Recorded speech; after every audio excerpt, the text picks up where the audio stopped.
إن الحمد لله نحمده ونستعينه ونؤمن به ونتوكل عليه ونعوذ بالله من شرور أنفسنا ومن سيئات أعمالنا من يهد الله فهو المهتدي ومن يضلل فلن تجد له وليا مرشدا. أشهد أن لا إله إلا الله وحده لا شريك له وأشهد أن محمدا عبده ورسوله. اللهم صل على محمد وعلى آل محمد كما صليت على إبراهيم وعلى آل إبراهيم وبارك على محمد وعلى آل محمد كما باركت على إبراهيم وعلى آل إبراهيم إنك حميد مجيد. يا أيها الذين آمنوا اتقوا الله حق تقاته ولا تموتن إلا وأنتم مسلمون. يا أيها الذين آمنوا اتقوا الله وقولوا قولا سديدا يصلح لكم أعمالكم ويغفر لكم ذنوبكم ومن يطع الله ورسوله فقد فاز فوزا عظيما. സഹോദരന്മാർ, അല്ലാഹു നമുക്ക് നിശ്ചയിച്ചിരിക്കുന്ന ആയുസ് നന്മയിലും പുണ്യത്തിലും ഈമാനിലും ഭക്തിയിലുമായി വിനിയോഗിച്ചുകൊണ്ട് അല്ലാഹുവിലേക്ക് ഇപ്പോൾ ഉള്ളതിനേക്കാൾ കൂടുതൽ അടുക്കുവാനുള്ള അമലുകളുമായി കഴിയുവാൻ നമ്മൾ ശ്രദ്ധിക്കുക, നമ്മളെ തന്നെ അതിന് സജ്ജമാക്കുകയും ചെയ്യുക. റബ്ബ് നമ്മെ എല്ലാം അനുഗ്രഹിക്കുമാറാകട്ടെ. സമൂഹത്തിൽ ഓരോ കാലങ്ങളിലും പെരുകി വരുന്ന തിന്മകളിൽ നിന്ന് നമ്മളെ എങ്ങനെ രക്ഷിക്കാം, നമ്മുടെ മക്കളെ എങ്ങനെ സുരക്ഷിതരാക്കാം എന്നതിന് ഇസ്ലാമികമായ തർബിയത്ത്, ശിക്ഷണ മൂല്യങ്ങളാണ് ഒരു നല്ല പരിഹാരമായി ഖുർആനും സുന്നത്തും നമ്മളെ പഠിപ്പിക്കുന്നത് എന്ന് നമ്മൾ നേരത്തെ സംസാരിച്ചു. ആ പട്ടികയിൽ പ്രധാനമായ രണ്ട് കാര്യങ്ങൾ കൂടി അല്ലാഹു നമ്മൾ ശ്രദ്ധയിൽപ്പെടുത്തുന്നുണ്ട്. ഒന്നാമത്തത്, നിയന്ത്രണങ്ങൾക്ക് വിധേയമായി ജീവിക്കാൻ ശീലിക്കണം. ഏത് സമൂഹത്തിലും ഏത് രാജ്യത്തും ഭരണഘടനയിലുമൊക്കെ ഒരുപാട് സ്വാതന്ത്ര്യങ്ങളും ആനുകൂല്യങ്ങളും വാഗ്ദാനം ചെയ്യുമ്പോൾ തന്നെ മറുഭാഗത്ത് അത്രയോ അതിന്റെ ഇരട്ടിയോ നിയന്ത്രണങ്ങളും നിബന്ധനകളും സ്വാഭാവികമാണ്. അത് മനുഷ്യവിരുദ്ധമല്ല, മനുഷ്യന്റെ സ്വാതന്ത്ര്യത്തെ തടയിടുന്നതുമല്ല. അതുപോലെ തന്നെയാണ്, അല്ലെങ്കിൽ അതിനേക്കാളും യുക്തിപരതയോടുകൂടെയാണ്, ഔചിത്യബോധത്തോടുകൂടെയാണ് അല്ലാഹുവും റസൂൽ സല്ലല്ലാഹു അലൈഹി വസല്ലമയും മതത്തിലെ എല്ലാ നിയന്ത്രണങ്ങളും വിധിവിലക്കുകളും ഏർപ്പെടുത്തിയിരിക്കുന്നത്. ഇന്നത്തെ സമൂഹത്തിൽ നമ്മൾ കണ്ടുവരുന്ന, പ്രത്യേകിച്ച് കുട്ടികൾക്കിടയിലും കൗമാരപ്രായക്കാർക്കിടയിലും കണ്ടുവരുന്ന ഒരു പ്രവണത എല്ലാവിധ നിയന്ത്രണങ്ങളെയും പൊട്ടിച്ചെറിയുക എന്നതാണ്. അത് സ്വാതന്ത്ര്യത്തിന്റെയും സാമർത്ഥ്യത്തിന്റെയും തന്റേടത്തിന്റെയും അടയാളമായിട്ടാണ് കുട്ടികളൊക്കെ കാണുന്നത്. ഈ രംഗത്താണ് വലിയ ഒരു ശിക്ഷണം അല്ലെങ്കിൽ തർബിയത്ത് മുതിർന്ന ആളുകളുടെ ഭാഗത്ത് നിന്ന് ലഭിക്കുകയും ചെയ്യേണ്ടത്. നിയന്ത്രണങ്ങൾ ഒരിക്കലും തനിക്ക് ബന്ധനമല്ല, തടവറയല്ല എന്ന് തിരിച്ചു മനസ്സിലാക്കേണ്ടതുണ്ട്. അല്ലാഹുവിന്റെ എല്ലാ നിയമങ്ങൾക്കും നിയന്ത്രണങ്ങൾക്കും വഴിപ്പെട്ടുകൊണ്ട് ജീവിക്കുക എന്നത് ഒരു മുസ്ലിമിന്റെ കൂടുതൽ സ്വാതന്ത്ര്യവും സുരക്ഷിതത്വ ബോധവുമാണ് നൽകുകയും ചെയ്യുന്നത്. വളരെ ഗർത്തങ്ങളും ആഴങ്ങളുമെല്ലാമുള്ള ഒരു മലമ്പാതയുടെ യാത്രയിൽ രണ്ടു വശങ്ങളിലും സുരക്ഷാ ഭിത്തി നമ്മൾ കണ്ടിട്ടുണ്ട്. വലിയ പുഴയുടെ മുകളിൽ നിർമ്മിക്കുന്ന പാലങ്ങൾക്ക് രണ്ട് ഭാഗത്തും കൈവരികൾ കണ്ടിട്ടുണ്ട്. യഥാർത്ഥത്തിൽ അതിന്റെ ആവശ്യമില്ല. ആ റോഡിലൂടെ പോകാൻ മാത്രം റോഡിന് വീതിയും വിശാലതയും ഉണ്ടായാൽ മതി. പക്ഷെ പാലത്തിന്റെ കൈവരികൾ നമുക്കൊരു സുരക്ഷിതത്വ ബോധം നൽകുന്നുണ്ട്. ആ സുരക്ഷിതത്വ ബോധമാണ് മതം പലയിടത്തായിട്ട് ഏർപ്പെടുത്തിയ നിയന്ത്രണങ്ങളിലൂടെ നമുക്ക് ലഭിക്കുന്നത്. ഞാൻ അപായപ്പെടുകയില്ല, ചെറിയ അശ്രദ്ധ പറ്റിയാലും അപകടത്തിൽ പോവുകയില്ല, സുരക്ഷിതനായിരിക്കും എന്നതാണ് എല്ലാ വിധിവിലക്കുകളുടെയും പിന്നിലുള്ള ഒരു ദൈവിക ശാസ്ത്രം. അത് മനസ്സിലാക്കാതെയാണ് ഇന്നത്തെ ആധുനിക ചിന്തകൾ ഈ പറഞ്ഞ നിയന്ത്രണങ്ങളെയെല്ലാം വലിച്ചെറിഞ്ഞുകൊണ്ട് ഞാൻ സ്വതന്ത്രനാണ്, എന്നെ നിയന്ത്രിക്കാൻ ആരും വേണ്ടതില്ല, എനിക്ക് എന്റെ താല്പര്യങ്ങൾ എന്ന ചിന്തയിൽ മുന്നോട്ട് പോകുന്നത്. അത് ഒരിക്കലല്ലെങ്കിൽ മറ്റൊരിക്കൽ അപകടം മാത്രമേ വിളിച്ചു വരുത്തുകയുള്ളൂ എന്നത് ലോകം തന്നെ നമുക്ക് പഠിപ്പിക്കുന്ന അനുഭവ യാഥാർത്ഥ്യവുമാണ്. വിശുദ്ധ ഖുർആൻ ഈ രംഗത്ത് ഗൗരവമേറിയ ചില മുന്നറിയിപ്പുകൾ നമ്മെ കേൾപ്പിക്കുന്നുണ്ട്. വമൻ യതഅദ്ദ ഹുദൂദല്ലാഹി ഫഖദ് ളലമ നഫ്സഹു.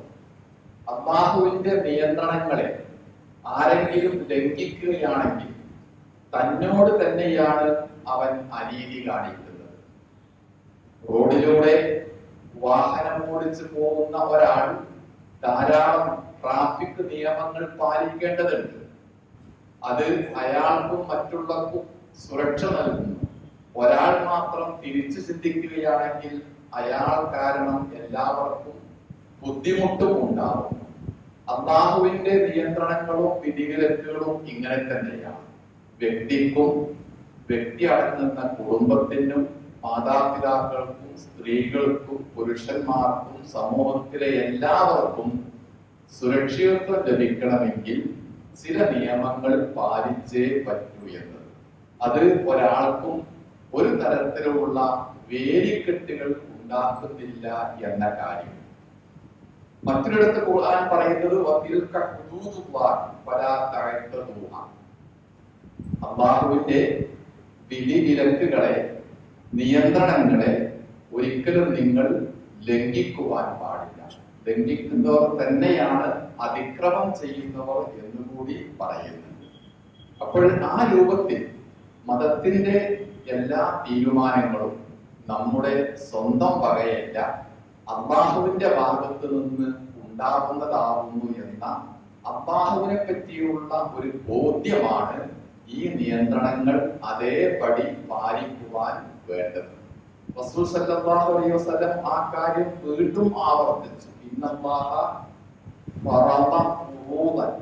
അല്ലാഹു ചില നിബന്ധനകൾ വെച്ചിട്ടുണ്ട്, അത് നിങ്ങൾ ലംഘിക്കുവാൻ പാടില്ല. ചില അതിർവരമ്പുകൾ നിശ്ചയിച്ചിട്ടുണ്ട്, അതിനെ നിങ്ങൾ ചാടിക്കടക്കുവാനും പാടില്ല. എന്നിങ്ങനെയാണ് അദ്ദേഹത്തിന്റെയും ഉപദേശം പോകുന്നത്. ഇന്നത്തെ ആധുനിക കൗമാരക്കാർക്കിടയിൽ ഈ പറഞ്ഞതിൽ നിന്ന് വ്യത്യസ്തമായിട്ട് എല്ലാ നിയമങ്ങളെയും മാറ്റിവെച്ചുകൊണ്ട് സ്വതന്ത്രമായ ഒരു കാഴ്ചപ്പാടോട് കൂടെയാണ് മുന്നോട്ട് പോകുവാൻ ആഗ്രഹിക്കുന്നത്.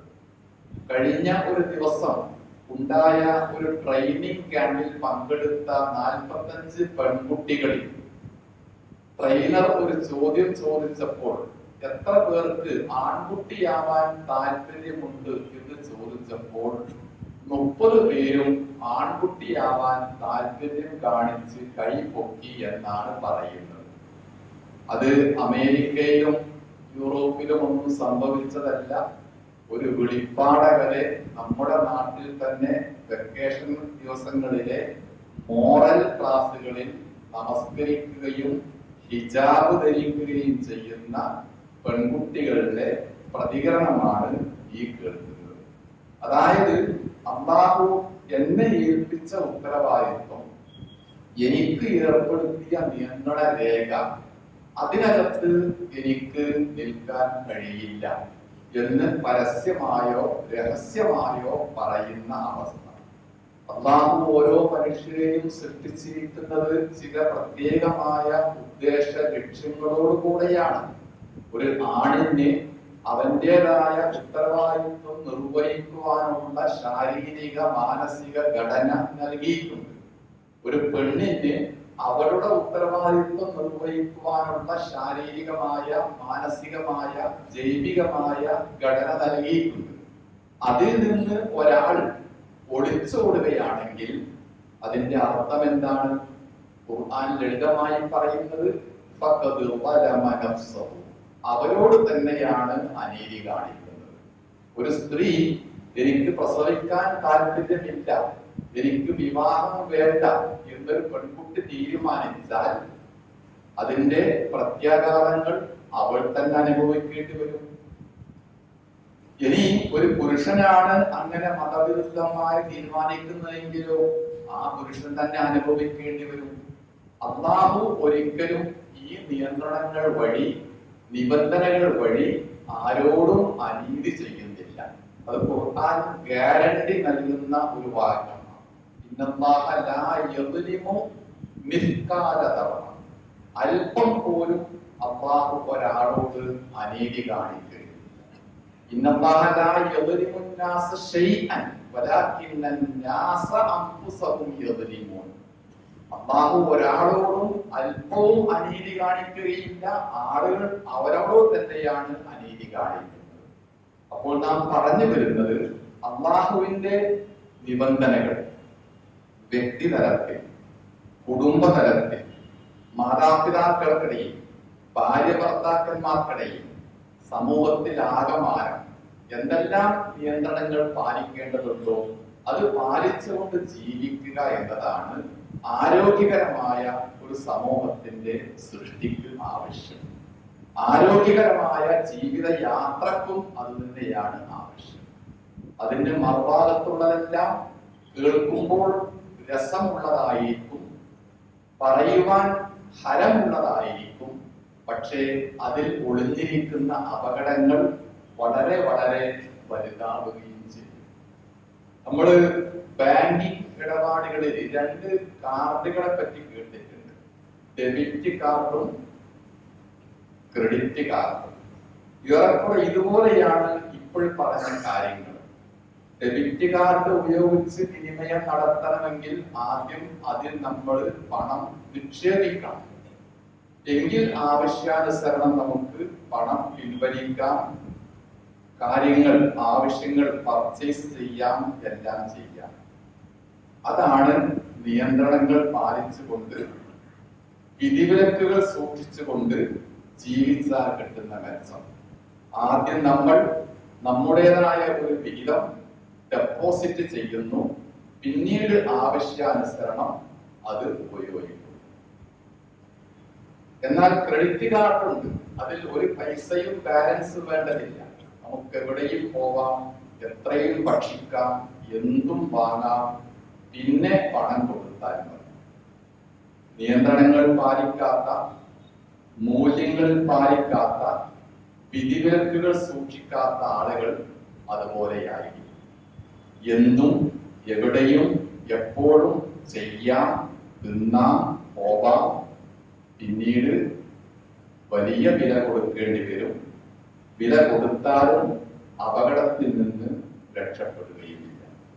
ഈ ഒരു ജീവിത ലളിതമായ യാഥാർത്ഥ്യം ജീവിതത്തിന്റെ അനുഭവമായിട്ടാണ് റസൂൽ സല്ലല്ലാഹു അലൈഹി വസല്ലം പറഞ്ഞ ഈ കാര്യങ്ങളിലൂടെ നമ്മൾ മനസ്സിലാക്കേണ്ടത്. അതുകൊണ്ട് നാം സ്വന്തമായി നമ്മെ തന്നെയും നമ്മുടെ മക്കളെയും വളർത്തിയെടുക്കേണ്ടത്, തർബിയത്ത് കൊടുക്കേണ്ടത്, അല്ലാഹുവിനെ പറ്റിയുള്ള ഭയപ്പാട് അവരിൽ നിലനിർത്തേണ്ടത്, അവന്റെ ഈ പറഞ്ഞ ധാരാളമായുള്ള വിധിവിലക്കുകളെ യഥാവിധി അക്ഷരം പ്രതി അനുകരിക്കുക, അനുസരിക്കുക എന്നത് മാത്രമായിരിക്കും. അത് നമ്മളുടെ ഈമാനിന്റെ ഭാഗമാണ്, തഖ്വയുടെ ഭാഗമാണ്. അല്ലാഹുവിലേക്ക് അതിലൂടെ അടുക്കുവാൻ പറ്റും. ഈ ലോകത്തെ ജീവിതവും പ്രവർത്തനങ്ങളും അതിലൂടെ സുരക്ഷിതമാക്കി എടുക്കുവാനും സാധിക്കും. എല്ലാ പ്രശ്നങ്ങളും ഉണ്ടാകുന്നത് നിയന്ത്രണങ്ങളിലൂടെയാണ്. അതുകൊണ്ട് നിയന്ത്രണങ്ങൾ പൊട്ടിച്ചെറിയണം എന്ന് പറയുന്നതിൽ ഒരു ലോജിക്കുമില്ല, ഒരു യുക്തിയുമില്ല. എല്ലാ പ്രശ്നങ്ങളും എല്ലാം ഒഴിവാക്കിക്കൊണ്ട് ജീവിതം സുഖകരമാവണം എന്ന് ഒരാളും ആഗ്രഹിക്കാൻ പാടില്ല. ജീവിതത്തിൽ ഒരു പ്രശ്നവും ഉണ്ടാവുകയില്ല എന്നതല്ല യഥാർത്ഥത്തിൽ നമുക്ക് സന്തോഷവും സംതൃപ്തിയും നൽകുന്നത്. മറിച്ച് ഉണ്ടാകുന്ന പ്രശ്നങ്ങളെ നാം എങ്ങനെ സമീപിക്കുന്നു, കൈകാര്യം ചെയ്യുന്നു എന്നതിന്റെ അടിസ്ഥാനത്തിലാണ് ജീവിതത്തിൽ സന്തോഷവും സംതൃപ്തിയും ബാക്കി നിൽക്കുന്നതും നിലനിൽക്കുന്നതും.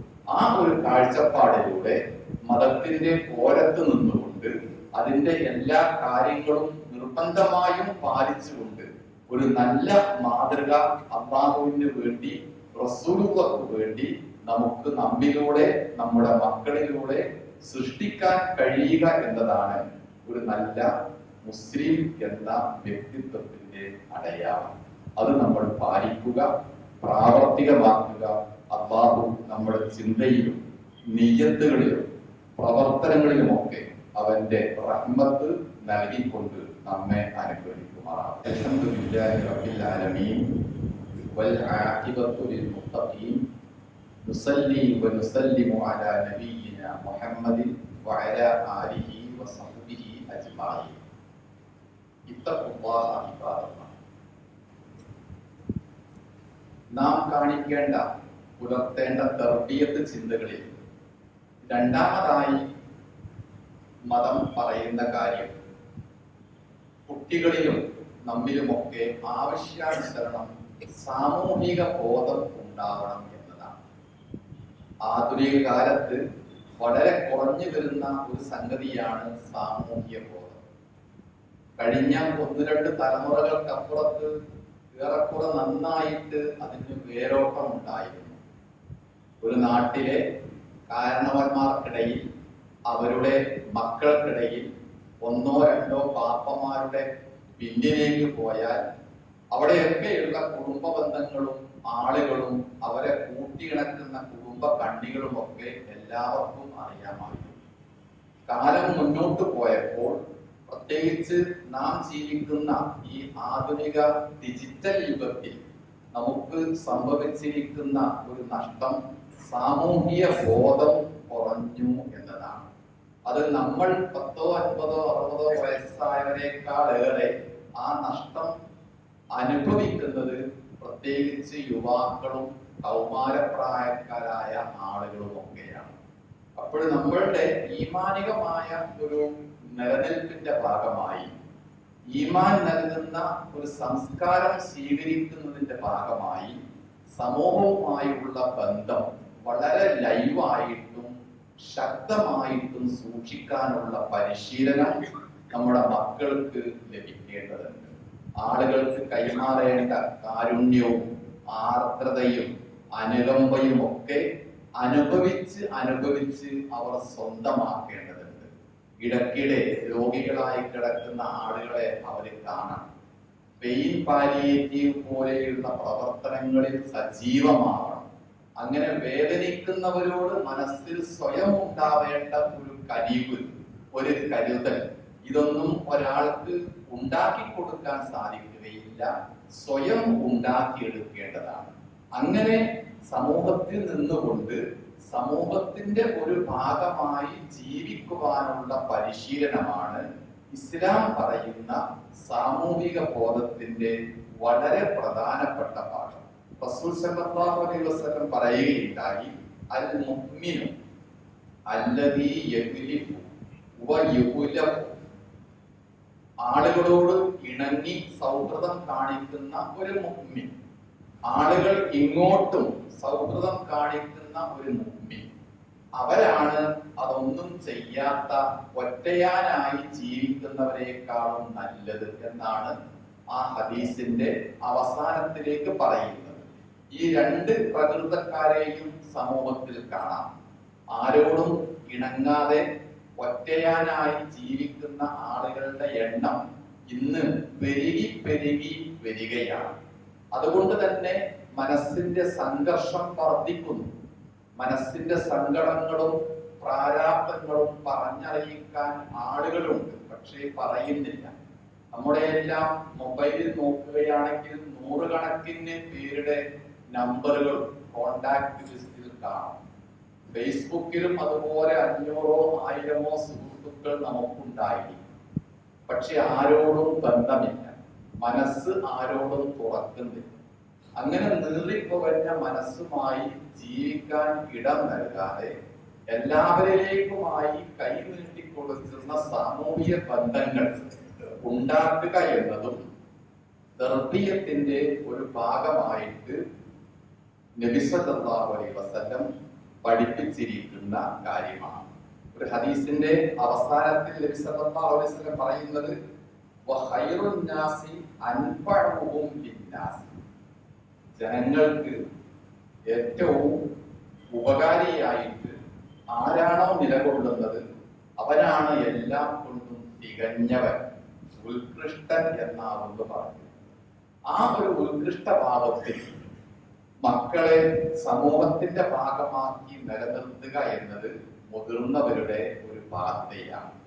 മറ്റൊരു ഹദീസിൽ റസൂൽ സല്ലല്ലാഹു അലൈഹി വസല്ലം പറയുന്നത്, മാതാവോ പിതാവോ മരിച്ചു കഴിഞ്ഞാൽ അവരുടെ ആ തലമുറയിൽപ്പെട്ട സുഹൃത്തുക്കളുമായിട്ട് സൗഹൃദം പാലിക്കുക എന്നത്, മക്കൾ ആ സൗഹൃദം നിലനിർത്തുക എന്നത് മാതാപിതാക്കളോട് ചെയ്യുന്ന പുണ്യത്തിന്റെ ഇറുൽ വാലിദൈൻ ഗണത്തിൽ പെട്ടതാകുന്നു എന്ന് കൂടി പറഞ്ഞു. അപ്പോൾ തലമുറകൾക്കിടയിൽ വ്യത്യാസമില്ലാതെ എത്ര പ്രായമായവരിലേക്കും എത്ര കൊച്ചു കുട്ടികളിലേക്കും ഇറങ്ങാനും ഉയരാനും പാകത്തിൽ ഈ കുട്ടികൾ സാമൂഹികമായ ബോധം ഉൾക്കൊണ്ടുകൊണ്ട് വളരണം എന്നാകുന്നു അതിന്റെ അർത്ഥമായിട്ട് നാം മനസ്സിലാക്കേണ്ടത്. ഇബ്നു അബ്ബാസ് റളിയല്ലാഹു അൻഹു ഇത്ര കൂടി പറയുകയുണ്ടായി, ഒരാൾക്ക്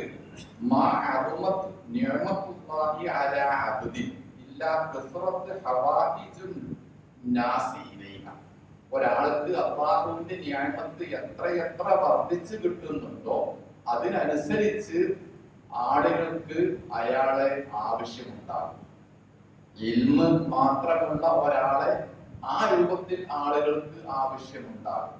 ഇൽമും ധനവും ജനസമ്മിതിയും ഒക്കെയുള്ള ഒരാളാവട്ടെ കുറച്ചുകൂടി അയാൾ ആളുകൾക്ക് വേണ്ടി നിന്ന് കൊടുക്കേണ്ടി വരും. അങ്ങനെ ഓരോ കാര്യത്തിനും ആളുകൾ സമീപിക്കുമ്പോൾ ഇതൊരു ശല്യമായല്ലോ, ആളുകൾ ഇങ്ങനെ വന്നുകൊണ്ടിരിക്കുന്നുണ്ടല്ലോ എന്ന് ഒരാൾ ചിന്തിക്കുകയാണെങ്കിൽ വമൻ തഹാവന ബിഹിം അറദ തിൽക നിഅമതി ലിസ്സവാൽ, ആളുകളുടെ ആവശ്യങ്ങൾക്ക് മുമ്പിൽ പുറംതിരിഞ്ഞ് അലസനായി നിന്നാൽ തനിക്ക് കിട്ടിയിരിക്കുന്ന ഈ പറഞ്ഞ അനുഗ്രഹങ്ങളൊക്കെ നശിപ്പിക്കാനാണ് അയാൾ വിട്ടുകൊടുക്കുന്നത് എന്നാണ് അവസാനമായി പറയുന്നത്. ഇത്തരത്തിലുള്ള എല്ലാ അനുഗ്രഹങ്ങളും നമുക്ക് ലഭിച്ചത് സമൂഹത്തിനും പകുത്തു കൊടുക്കുക എന്ന ഒരു വികാരത്തിലാണ് മനുഷ്യരെ പരസ്പരം കണ്ണി ചേർക്കുന്ന കാരുണ്യ ചിന്തയും സ്നേഹവും എല്ലാം വളർന്നു വരുന്നത്. ഇല്ലെങ്കിൽ ഒറ്റ മനുഷ്യരായിട്ട് നിൽക്കേണ്ടി വരും.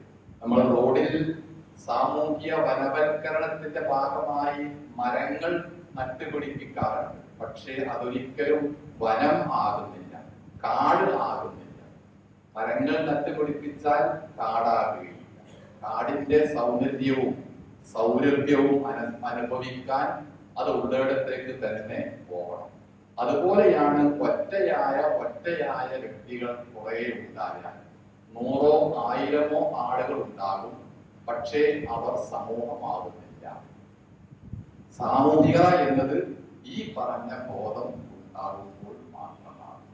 അപ്പോൾ നമ്മൾ പറഞ്ഞ 2 കാര്യങ്ങൾ, ഒന്ന് നിയന്ത്രണങ്ങൾ ശീലിച്ച് അതിന് വിധേയമായി ജീവിക്കാൻ പഠിക്കുക, മറ്റൊന്ന് സാമൂഹിക ബോധം നിലനിർത്തുക.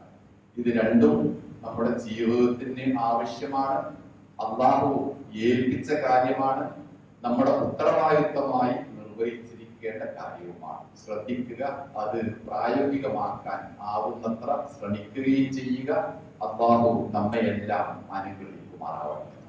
അല്ലാഹു നമ്മുടെ എല്ലാ അമലുകളും, നമസ്കാരവും, സ്വതക്കയും മറ്റു പുണ്യകർമ്മങ്ങളും ഒക്കെ നമുക്ക് ഒരു ദുരന്തങ്ങളും പരീക്ഷണങ്ങളും സംഭവിക്കാതെ ജീവിക്കുവാനുള്ള കവചമായി അല്ലാഹു മാറ്റി ഈ ലോകത്തും പരലോകത്തും നമ്മെ അവൻ അനുഗ്രഹിക്കുമാറാകട്ടെ.